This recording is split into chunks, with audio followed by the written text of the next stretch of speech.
this is an iHeart podcast. Guaranteed human.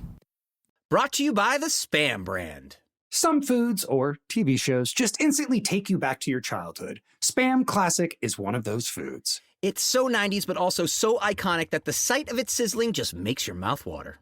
Back then, we had Spam Classic, but today, there are 12 irresistible varieties to choose from. It's like picking your favorite Boy Meets World episode. Impossible. There's Korean barbecue flavored, jalapeno, and 25% less sodium, just to name a few.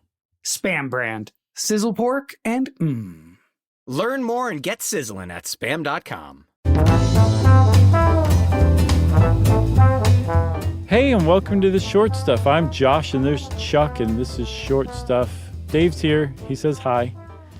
He's not really here. Jerry's here. She says hi, too. At any rate, this is Short Stuff, and I've just wasted a terrible amount of time. That's right. And this episode makes me think of the great song Pet Politics by Silver Jews, R.I.P. Dave Berman. Full stop. Okay. So it makes me think, Chuck, of animals that have been elected to office. Because that's what we're talking about. Yeah, we are. There's apparently a long tradition, not just in the United States, where it's surprisingly prevalent, but around the world, people have elected animals to office, sometimes to make a point, sometimes to raise money for the local whatever, sometimes to insult people, usually other politicians. But there's like a pretty lengthy history of it. There is, and it's funny when you sent me the sources for this, Fodor's, how do you pronounce that? I think you just said it. Fodor's was one of them, and then I was like, Reader's Digest has got to be one of these, and sure enough, Reader's Digest was one of the sources. Yeah, it's right up really their alley. is. Yeah, totally. So one of the first examples I came across is of a guy who was a mayor. He was a human. His name was Kenneth Simmons, and he was the mayor of Milton, Washington, back in 1938. And he put up a donkey. He nominated a donkey as a committeeman, a precinct committeeman, to, I guess, work with the donkey. And the donkey's name was Boston Curtis. But the thing was, Milton, Washington didn't tell anybody that Boston Curtis was a donkey. He just nominated him and added him to the ballot. That's right. And this was clearly one of those cases where someone was like, our constituents don't even do their due diligence. They don't do their homework. They don't even care. They would just assume vote for a donkey is how the movie scene would go. And even though this mule ran unopposed, I think it was a mule. There's a difference, right? Oh, yeah, there is. Please, God, tell me it wasn't a mule, because I've been saying donkey this whole time. Well, Fodor's says it was a mule. Okay. I'll take it. That's right. I'll take the hit.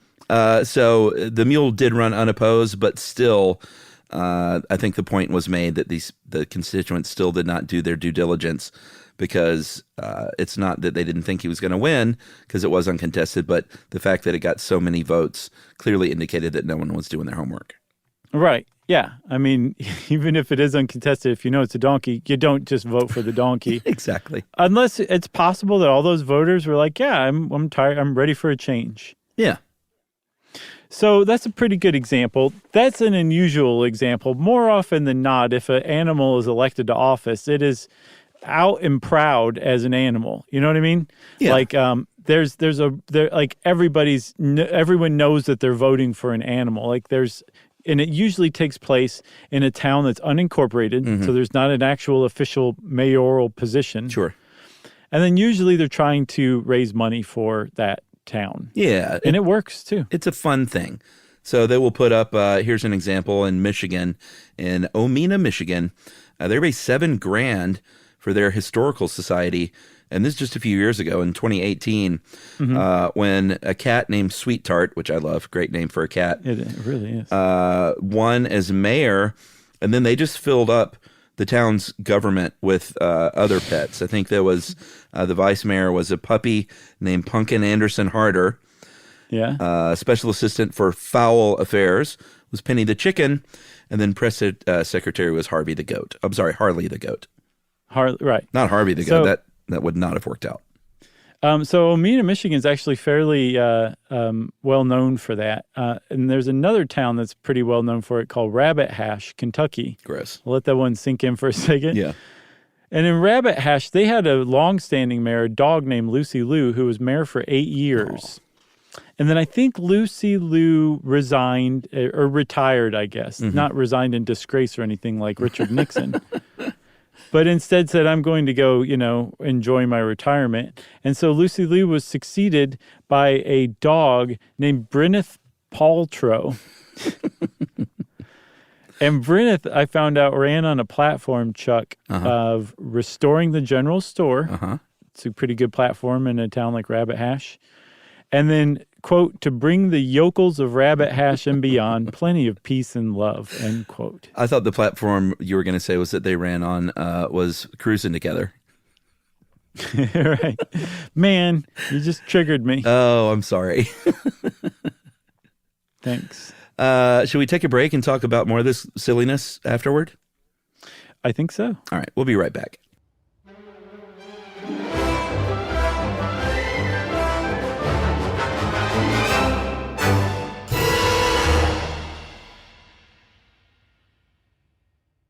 This is Danielle Fishel. Ryder Strong.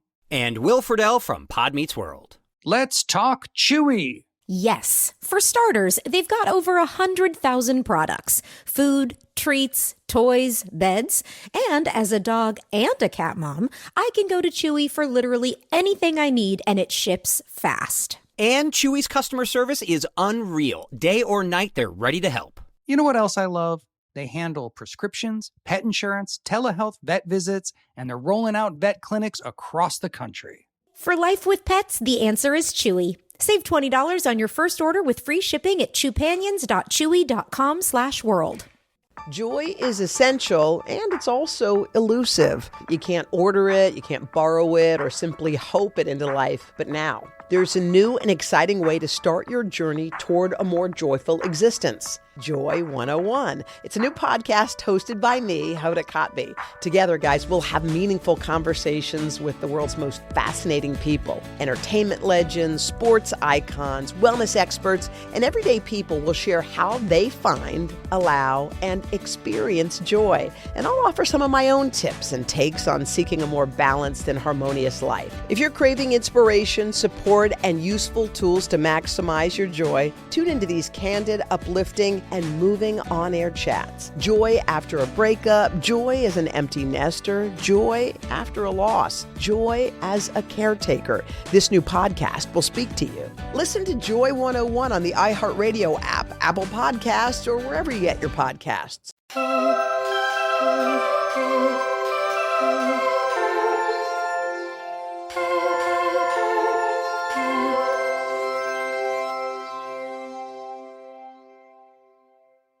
So remember way back probably a week or so ago in the choir that escaped that explosion episode? Sure, like 5 minutes ago for us. And you said that you were glad there wasn't some like dark part to the whole thing? Uh-huh. Well, this one does kind of have a dark part, and we're about to enter it. Yeah, this was, I believe you're probably talking about Lajitas, Texas. Yes. An unincorporated town, and they have another symbolic mayoral seat that they do for animals. And this one involved, I guess what you would call a dynasty, a family of goats. The first one was Clay Henry, not Henry Clay, right. Elected in 1986. And then Henry was, and this is all just like shameful, they fed Henry beer and it was like, look at that goat drink beer. And get like wasted drunk from accounts that I read. Yeah, it said like up to 35 beers in a single day, which you should not give an animal alcohol. This is all very shameful. Right. Yeah. And this animal, Clay Henry, lived at the general store there where it would lap up this beer and was succeeded by Clay Henry Jr., who it looks like killed Clay Henry Sr.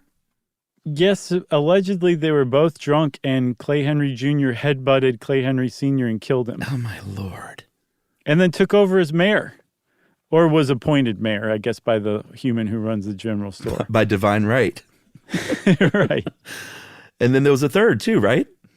Yeah, you talk about the third. Oh, all right. Clay the third was also a beer drinker because these people in Texas just kept giving these goats beer.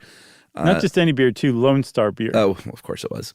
And this goat was castrated by a local man who was upset that the goat mayor was drinking on Sunday. And as I was about to crawl out of my skin with anger, I read the next line that this person did face animal cruelty charges. Yes, so that's according to Roadside America. I couldn't find it anywhere else, but it's a heck of a story either way. It is, and thank you for putting that last part on me. You're welcome. Sure. And then also another long tradition of animals becoming elected to office, Chuck, is to basically shame politicians, to basically say, you stink. Yeah. We think you're terrible, an animal's better than you. Yeah. And as a matter of fact, we think you're rats, so we're going to elect a cat, or we think you're lazy, so we're going to elect a cat, right. or, so on and so forth. I'd say a sloth, but sure. Yeah. So that's kind of a tradition as well, right? Yeah, there was one actually happened in Mexico not too long ago in 2013, and they were upset about the rats in the town, or, rats in the political sense, Right. and maybe rats, period, who knows. And they elected a cat named Morris, who was not orange, Tabby, but a black and white cat named Morris, a tuxedo, I guess. Mm-hmm. Mm-hmm. And Morris was nominated for mayor of La Japa. That's what I took it as. Oaxaca? Jalapa. I think it's Oaxaca, probably. Jalapa. I nailed it that last time. Did you? Okay. And there was a couple of students, and as you'll see with a lot of these, sometimes it's the younger generation who would do it as a joke, but then it caught on social media.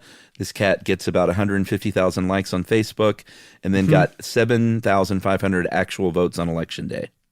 Which in the 21st century, if you get the most votes on Facebook, you automatically are elected to political office. That's right.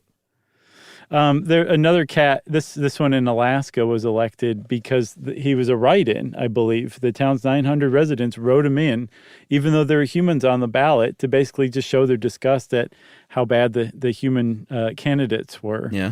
And a similar thing also happened way back in 1959 in Sao Paulo, Brazil, where there was a rhinoceros called Cacareco, which means garbage, and he beat 500 other city council candidates, garnering 100,000 votes, which is pretty great for a rhino. That's right. And then about 10 years later in Canada, there was an actual rhinoceros party.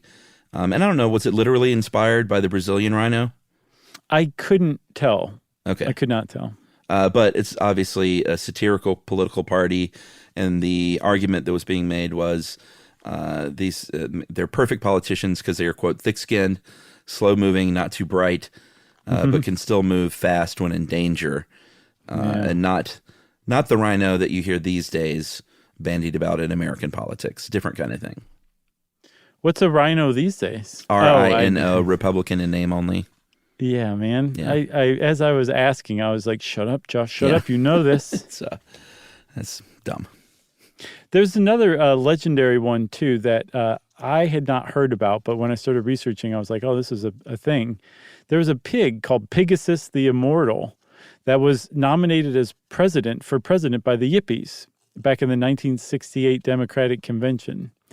And that was an enormously turbulent, brutal convention. It took place in Chicago. The CPD showed up and beat everybody up every night, arrested everybody for protesting the Vietnam War and all sorts of stuff. And the Yippies were the Youth International Party, co-founded by Abby Hoffman, and eventually became the Chicago 8 and then the Chicago 7. So that whole jam. And then Chicago the band. That's right. And then just Peter Cetera. Right. And then, in the midst of this crazy, chaotic event, the Democratic Convention in Chicago in 1968, the Yippies nominated Pegasus, and they brought this 145-pound pig to a press conference to nominate him, basically saying, like, we're just going with a real pig because all the other politicians are pretend pigs. Why not just elect a real pig this time? And they got about half of that out into the microphone before the Chicago police arrested him for breathing in public and confiscated poor Pegasus. Yeah, they arrested a pig. Yeah. Technically, they confiscated it, but we like to say arrested the pig, along with the 7 Yippies that were, protesting and, I guess, caring for this pig. And I believe that Pegasus was handed over eventually to the Anti-Cruelty Society, and the Yippies would go and visit, and then was like, you got to free Pegasus, and let Pegasus fly. And they did so eventually in Pegasus, if you believe the story that you tell every kid when you actually put an animal down. They went to live on a farm outside the city for the rest of its life. I saw it in the Chicago Tribune, so I'm hoping it was real. true. Right. Yeah. Yeah. And then we really can't talk about animals and politics if we don't talk about the OG, right? Caligula's horse. Yeah. What was Incitatus? That's what I think too. All right. So this was Pegasus, Incitatus. This was Caligula's favorite horse, and was appointed to serve as consul to the Roman Senate. And but aren't people saying that like this isn't true? Actually, this didn't happen. Yeah, they think that it was part of a smear campaign by some of his contemporary or shortly after him, like political enemies who were smearing him. And they're saying that it's probably like not true. Okay. But they also caveat that, which is another kind of Roman thing, with the idea that if Caligula did do that, he didn't do it because he was mad or insane. He would have done it as an act of humiliating the senators, saying like, look, my horse is a better senator than you guys are. Yeah, which is sort of in the tradition we see today. Yeah, exactly. It's a long-standing tradition. I love it. All the way back to Roman times. Yeah, so get out there and vote, everybody. Rock the vote by rocking your favorite animal candidate next time you go to the polls. The end. Short Stuff is out. Stuff You Should Know is a production of iHeartRadio. For more podcasts from iHeartRadio, visit the iHeartRadio app, Apple Podcasts, or wherever you listen to your favorite shows.